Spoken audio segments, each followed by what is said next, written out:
Okay, here we are with another Wisconsin Voices for Recovery chat. And my name is Colin. I'm a third year medical student at UW-Madison. And our guest here is Ron Farr.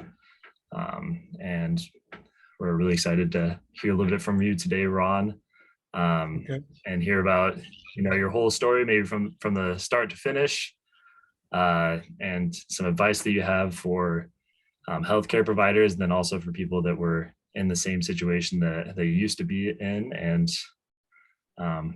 we're just excited to hear your journey. So maybe take it away and tell us a little bit about yourself, Ron, and your history. Okay. I'm 74 years old. I was born in 1947. It was Missouri. Coming up, it was a very large family, very close. It took me years to realize, I'm a recovering drug addict, and I do live with a mental illness, or I like to say a mental. Coming up, I understood why I was different than my brothers and sisters and my friends. I always knew that I was different. So that kept me real quiet, because I always thought that I was going to say something wrong, or I would reveal that something was wrong with me, even though I didn't know what. It took me years to realize that nothing is wrong with me. Wrong is so negative. Nothing is wrong with me. This is the way God made me, for whatever the reason. I started drinking at about 12 years old. And once I started, it was miraculous. I was bold. I was cool.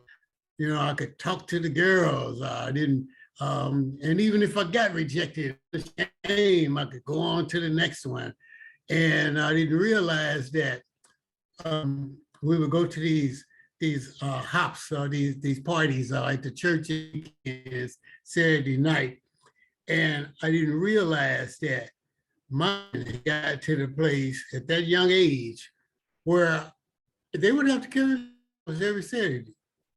Everybody else would enjoy the dance and all like that, but I would have a drinking contest on the corner in front of the church and that. And by the time the party really got started, I was over in the corner or passed out or whatever the case may be. And I never dawned on me until I actually was in recovery years later. I was when I was 16, I went to the boys' school for strong arm robbery. I jumped on a guy. His father was hiding some money and had it in the school books. And by the time I found out about it after school was over, the father had came and retrieved the money.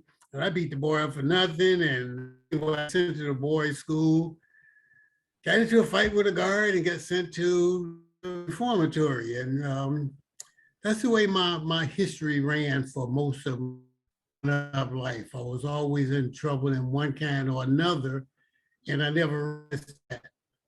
I was either always drunk or high or hustling to get high in order to go. That's what sent me to jail. I didn't realize any of these things until I was sober years later. But getting childhood, I'm also colorblind. I get colors, black and brown, and different shades of browns and blues anymore. So when I was in school and we had a telescope and we're looking at the Venus and Neptune and all, and the planets are different colors, different times of year, and everybody could see the telescope and find the planet that was this color, but me. And I would always lie and say I could see it, and everything looked the same to me, just a white dot. And all of these things really, really, they hurt me. And that kind of shaped my younger, because I was ashamed because something was wrong with me. I didn't know what it was. Then when I found out years later that I did have a mental issue, I rebelled against it. they start drinking heavier and like that. Mm. I'm over all of this because I'd like to speak more about my recovery. The things I've learned in recovery about myself and about other people, stigmas that I realized that were so hurtful and ashamed to coming up that people slunk around so easily, and some people still do. Word crazy. I just detest that word. It's a nasty word to me. This is just my way of thinking. Yeah. Just like the N word, and people sling it around so flamboyantly and so easy. They're very nasty words that carry. When they label it easy, it's a major put down. Mhm. The word crazy to mean different levels of different things that are not so hurtful. Call me crazy. It's a major put down.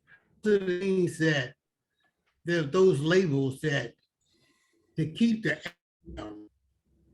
I would go and drink, or I would do heroin was a major calm down for me.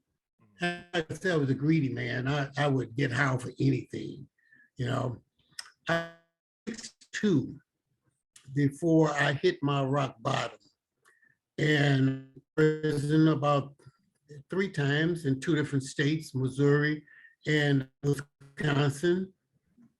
I've been to prison 3 times in Wisconsin and Missouri, 3 times in Wisconsin, and always so I could get another high, except for that first fight in Missouri.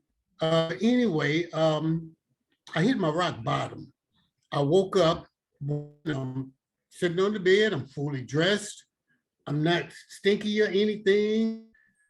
I was a peculiar kind of drunk. Most of the time, I kept myself clean. I did live in vacant houses and stuff, and went to the library to watch that. I woke up. I'm sitting on the bed. I didn't wake up. I just came to. I'm sitting on the side of the bed, TV on, and it said that this is such and such a day, and I'm thinking, BF, this is the day, whatever day that I remembered. And so I checked the phone and out that, I've been gone for 3 weeks. I just 3 weeks. I don't know Wow. where I was. Wow. Yes, Yeah, sir. that was a You wake up want call. something? I'm sorry. Go ahead. Sorry, that was the wake up call for you, that you felt like you lost 3 weeks and you woke up. Okay. Absolutely. And I knew I had done something wrong. I just felt. I called my safety lines, which is my family, very close family, and they're all mad at me. I mean, really, truly mad at me.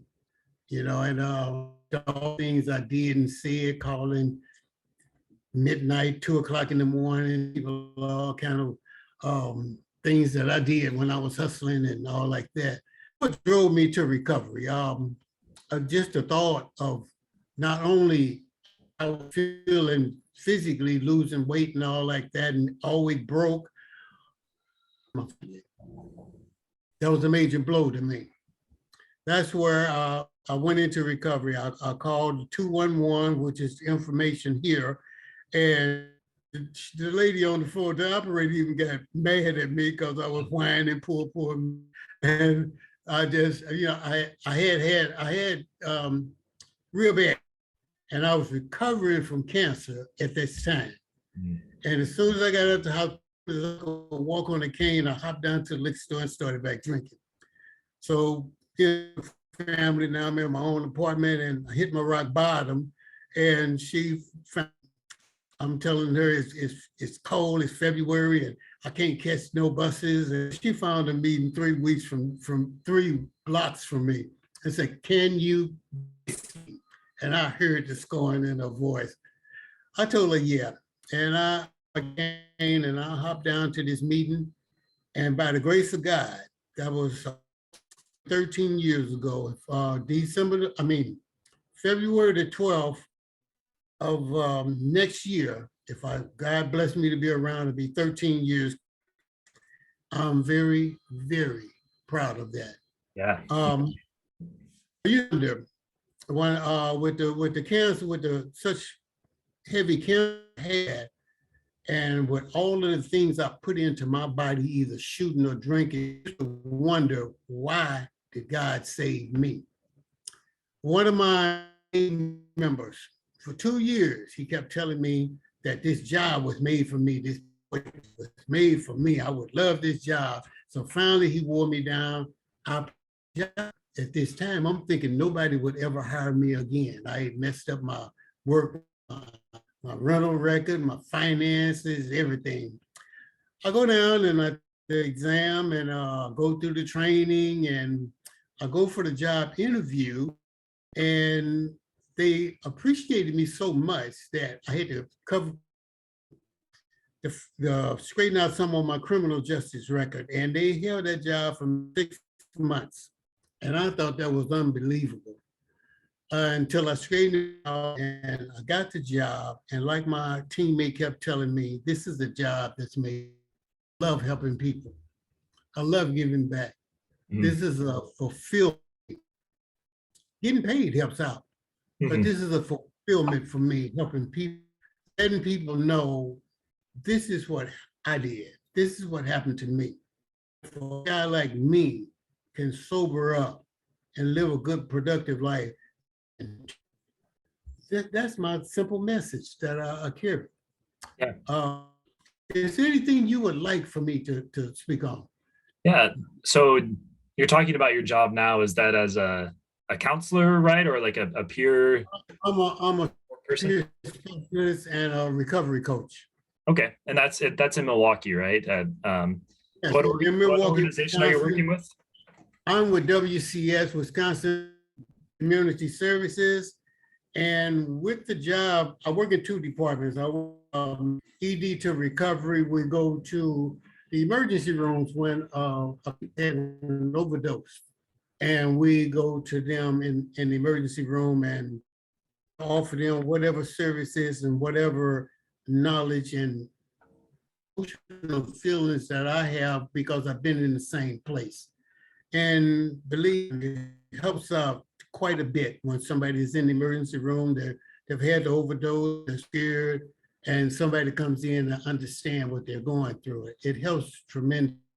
I'm very proud of that. I also work in the DOC department, Department of Criminal Justice. I work with clients who are just coming out of prison or who have been released and they're on probation, and fits in with me because I've been on parole times.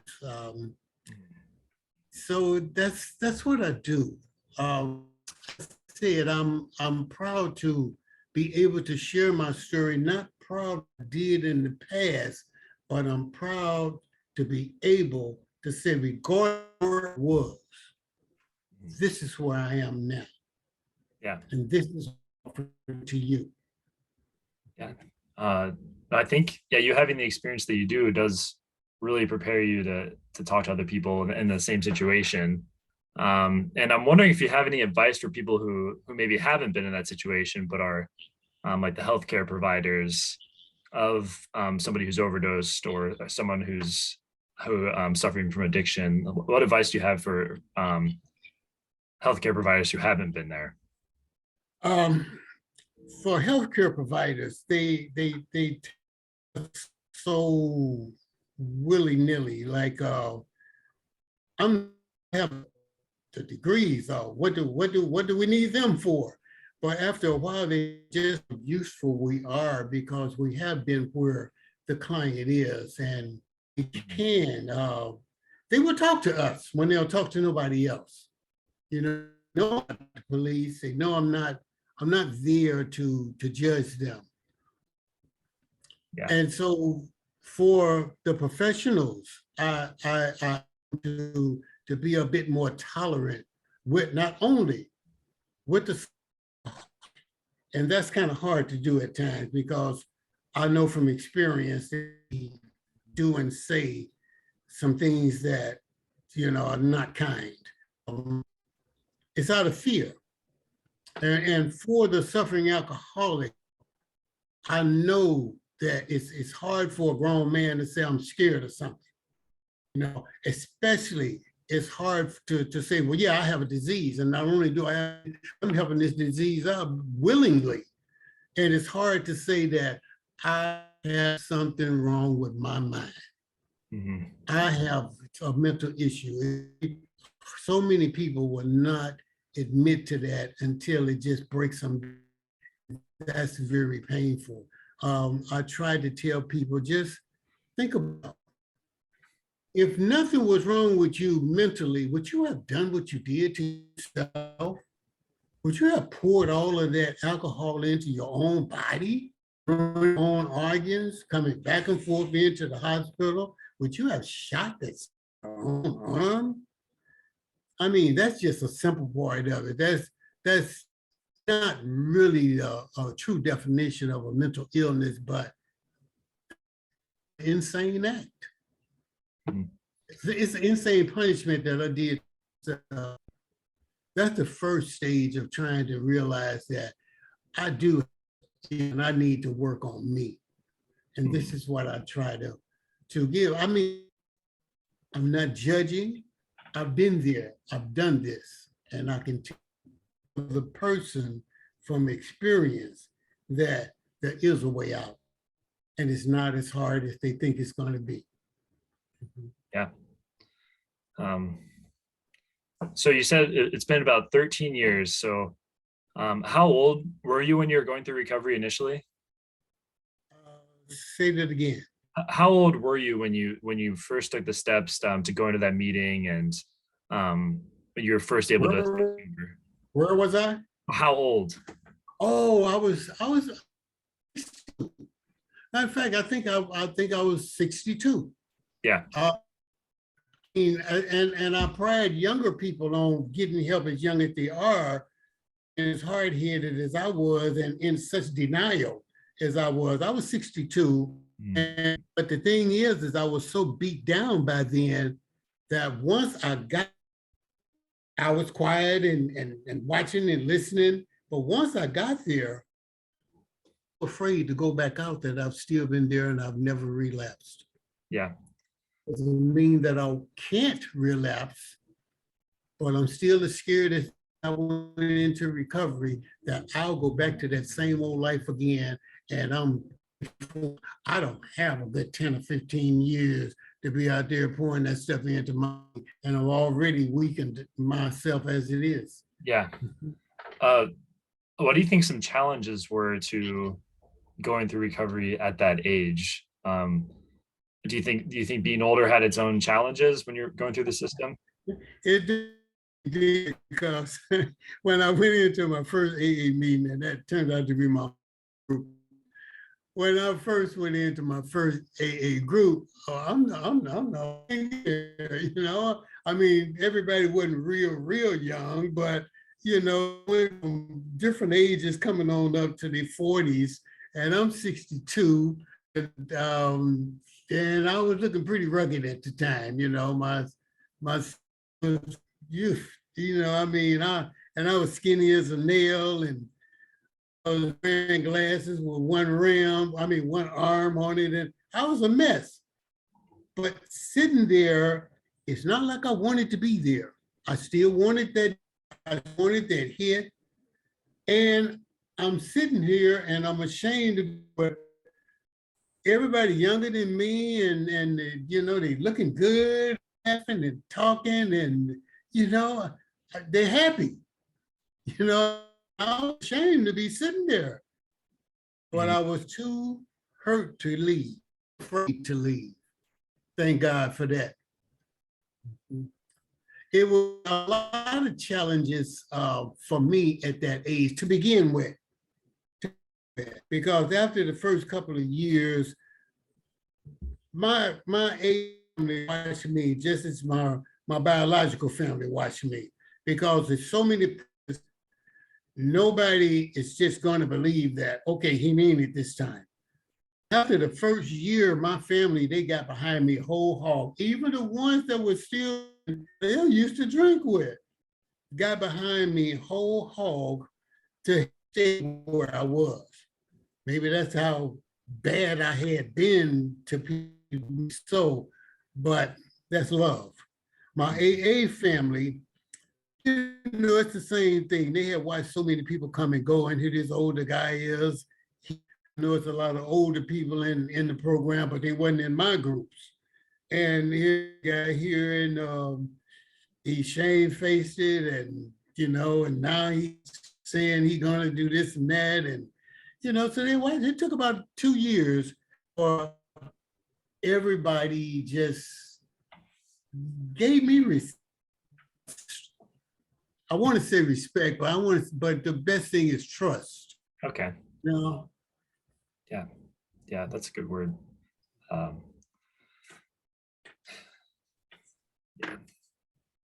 Okay. Okay. There's a lot of fear. There was a lot of fear in me. Let me just speak for myself. Going into recovery wasn't just the age I was. There was a lot of fear because it's not only did I want to go back, I didn't go in there because I wanted to. Because I wanted to. I still wanted to drink for a couple of years. I still wanted to, especially the other different kinds of narcotics. I still wanted this. Women that goes along with it, all of the things that we claim or glam, but are really not. I still wanted that life. I had been into that life for so long. I wanted to hustle. Mm-hmm. So, but go ahead. Yeah, Ron, what are some things that you're doing now to stay away from that other environment? You said we talked about your job already, but what are the other things? The main thing is not only do I have a conscience now, I mean, I had it then, but I hid it. Not only do I have a conscience, but I have something to compare to. I know two sides of life. I know the side that I lived back then for so many years that was killing my mind and my body. And I know the side of life that I live now. That's two different lives that I have a comparison to make. And the main thing that really keeps me so, all I have to do is remember my past and compare it to what I am now. I don't have anything. I'm not a rich man, but I've always got some money in my pocket. I've got friends, I've got family, and I'm healthy. Yeah.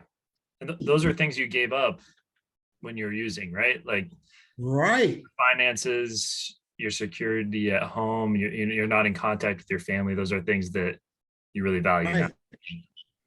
Yeah. And all I have to do is compare where I was then. I see it every day when I'm driving or walking down the street. God is always showing me examples of where I was because there's somebody thing that I was doing. Staggering down the street or standing on the corner at the dope man's house in the street, buying, I mean, same thing. All I have to do is remember it's still there and it's never going away. New stuff out there that I'm blessed that I never had a chance to try because I'm a greedy man. And if I had to try some of that stuff, I might not be here now. Yep. Yep. Here's the other thing. Yeah, go ahead. Wait, let me say this. Here's the other thing. Got me a job that every day I'm listening to suffering alcoholic or drug addict, and I'm trying to help them honestly to him without any ask for reward from them, not even for thank you. This helps keep me sober every day. I'm working towards their sobriety, which helps my sobriety. To have this. Yeah, that sounds really valuable, and I'm glad you get to be there for them. And since you kind of brought this up, I was wondering what your experience is with overdose or how to prevent overdose in the community. Especially right now, there's fentanyl is kind of the story What do you think are ways that we as a community can keep people safe, and then in the healthcare system, how can we keep people safe? A big question. I really wish I knew. I wish I could give a answer to that because they're making it so easy. There's one thing on my job that we're asked to do with. We pass out Narcan packages. We pass out the Narcan and we pass out the fentanyl scripts. I just don't agree. Every time I pass one out, I'm feeling like I'm giving some go and get high, even though these are things that will save the overdose. I could see giving them to the family or something, but I you a real good way to stop to stop people from doing it because the people in the ghetto don't make drugs. They have to come from somewhere. The harder we work with putting programs out there to help people, it seems like the more drug come in and all different kinds of dope that people can make up in the basement and what kind of potency is on it. I wish, honestly, I wish I could tell you to stop this stuff, but everything we try, they have an answer for it. Yeah. Only thing we can do is what we do now, have an honest with people and let them know that I have been there. Even though I didn't try the exact drug that you tried because this is new stuff, this Molly and all of the fentanyl. I mean, I'm blessed not to have tried that, but I tried something just as bad. Yeah. Yeah, I don't think there is one solution, but I think, yeah, being able to talk to people and listen and being able to find the people who are struggling, I think is maybe the first problem to address. And the other topic is, yeah, go ahead. I can't, excuse me. The main thing that we can do is help at a time. If I can just get one person a week to just realize what they're doing to themselves, that's a major improvement. I agree. Another question that you might be able to give some insight on is how do you think we can address the overlap between substance use disorders and other mental health problems? And how much overlap do you think there is in the community? It's almost every mentally ill person uses alcohol or drugs, or maybe both. We do that because we're scared. We means that there's no way they can make a movie about what we see in our dreams. There's no way they can make a movie that gives you the true feel I used to see and sometimes still see when I'm wide awake. I still have visions or hallucinations. I still, I'm a spiritual man now. And what takes some of that fear away is that God didn't bring me this far to leave me now. Everybody is not spiritual. I so shook sometime that I can be walking from one room to the other and this reflection of this, and it'll really shake me up. Sense enough now, I've gone through so much that I got sense enough now to stop and take 10 breaths and think this over and let myself know that what hurt me, not these scary visions that I have. Almost every mentally ill person tries to find a way out so it overlaps. When I approach my clients, they're new to me. I have to ease in. I can't just throw it all at them at once because it's too close to them. It's going to scare them. They're going to run, just like I did. So I have to observe, to judge and do this a step at a time. I'm enough to talk to me about them and let me talk to them about me. And tell them how proud I am to even though it's a mental issue. Maybe God gave me this so I can show the world that we can together no matter what we have. These are the things I tell myself, my people are the people that's going through the same thing that I went through. I take and put a positive spin on it. Mm-hmm. Yeah, I like that.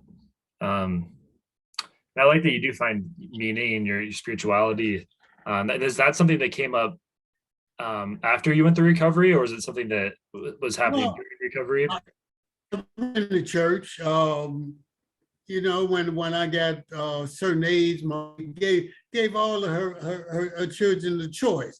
Now, do you want to still keep going to church? She wanted me to go to church, but the street had my mind, and I left it. So I always knew there was a God, but with the things I had did, I didn't know it would be of me until I was sober enough to realize that he had my back. Otherwise, I wouldn't be here. I became spirituality after I recovered, because my mind is not clouded with everything. A lot of those fears I had, a lot of them I had left, because I realized that I'm just, God didn't make nobody else any better than he made me. This is my people, And I don't put spirituality on them. I'm not gonna hide that I'm a spiritual person. Every day you see me, I have my cross, wearing it. I have a collection of them. I advertise being a spiritual. I advertise being a recovering alcoholic and drug addict. If we're in a conversation and you give me just that much room, I'm gonna tell you about my recovery. You don't have to ask me about it because I'm proud of it. Somebody else in that room is going to be listening, and somebody else in that room is either in or has somebody in their family in that position. And I advertise to let them know their hope. Yeah, I think you'll reach a lot of people that way. I think that's a really good way to approach it. You shouldn't be a person shouldn't be ashamed and hide it. I did all the hiding when I was out there using. I did all the hiding, drugs to medication, not drugs. Before I took medication, my mental issues out. Before I was comfortable enough to talk to a psychiatrist, I did all my hiding then. Yeah. What do you think made you comfortable enough to talk to a psychiatrist? How did you get to that point? Okay. Most of us, when we're using and when we're denying our mental health, we're loners. We really are. We're around all these people, and we need people to get high and all like that. To AA, to the AA program, to the 12-step program. It was months, and I picked my sponsor, and I think I picked this, and he agreed to be my sponsor. And somewhere down the line, I started more to people, and somebody suggested that I find one person in the program that I could trust other than my sponsor. And that's what started, and I did. It took a while, but I did. Talking to people to fill them out, but I found somebody I could trust and started the ball rolling. All through there's a reference to God or outright relation to God or a higher power, and it just sunk in, and it just seemed like, oh, one day, now I've taught you all you need something. Took me to church. I don't suggest everybody to go. I know some people that been in recovery for 40 years and just don't go to church. It's not for them. But it was what I needed. And I try to tell people, you got to be comfortable. If you're not comfortable, you're not going to learn. You're not going to stay. You've got to be comfortable, and you got to be you. You got to do what it takes for you to be over. You got to do what it takes for you to find your own spirituality in this world. Yeah.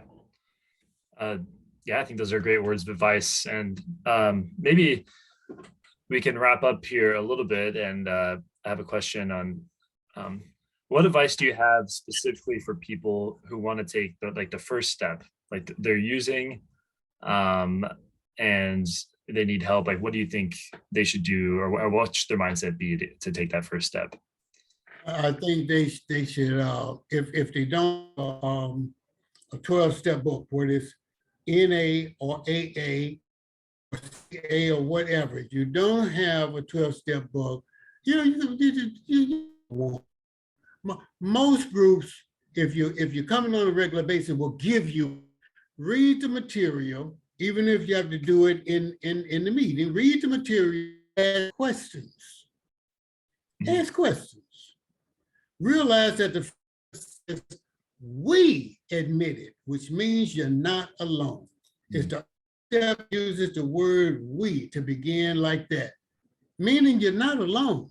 Everybody has the same affliction as you, just got a different story. Yeah. And the main thing is to thyself be true. And sit down with yourself and God and tell yourself, this is what I need to get out of this situation. Give it a try. I think that's really powerful. Yeah, we're not alone. I think having people to connect with you, having support around you, I think that's the most important thing. Yeah. Just think that really resonated with me. Thank you, Ron. I hope I did it in a way that people can see what I really do and what I really am. You know? And I hope it'll help somebody. Yeah, I think it will. Do you have any further comments, or should we give it a pause? Just one comment. When I realized that I was sober and I was comfortable in being sober, sanity is the sunshine in my life. And I can have sunshine in my life at 2 in the morning. If I wake up to go to the bathroom at 12 o'clock midnight, I got that happy mind, that sunshine in my life. And being comfortable with yourself, with your God, with your step meeting. Some people probably get high without 12 steps and they use some other kind of, whatever the case may be. You be comfortable with it and you be comfortable in yourself and you'll succeed. Thank you, Ron. Oh, thank you, Colin.